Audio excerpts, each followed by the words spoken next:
Detik-detik pria bersajam bawa kabur 400 juta rupiah dalam kardus dari rumah pengusaha di Makassar. Tengah viral di sosial media aksi perampokan terjadi di Jalan Anuang, Kota Makassar, Sulawesi Selatan. Video rekaman CCTV aksi perampokan itu beredar di sejumlah akun Instagram. Dalam rekaman CCTV itu, korban tampak baru saja tiba di rumah sambil menenteng kardus dan kantongan. Saat tiba depan pintu gerbang, korban pun menggeser pintu lalu masuk. Tidak berselang lama, pelaku datang dari arah barat sambil membawa sebilah parang. Pelaku mendekat ke pintu gerbang dan mengetuk pagar. Korban yang hendak berjalan ke teras rumah pun membukakan pintu pagar. Saat pintu pagar terbuka, pelaku yang mengenakan topeng dan jaket hoodie hitam langsung menodongkan parang ke korban. Pelaku kemudian mengambil kardus yang disebut berisi uang ratusan juta rupiah.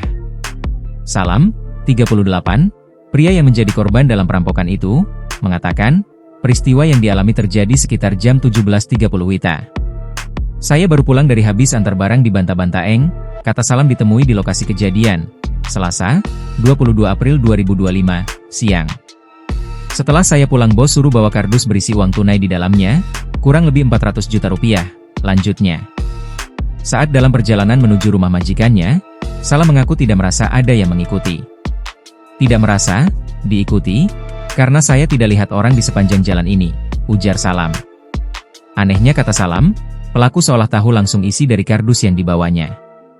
Pas saya buka pintu, dia bilang kasih itu dosmu, baru dia langsung kasih begini, acungkan, parang, terang Salam. Adapun uang tunai ratusan juta itu kata Salam, merupakan uang hasil penjualan barang grosir milik bosnya.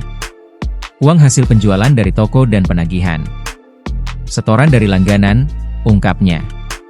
Kasus itu, kata Salam telah dilaporkan ke Satuan Reserse Kriminal, Satreskrim, Polrestabes Makassar. Download Tribun X sekarang, menghadirkan lokal menjadi Indonesia.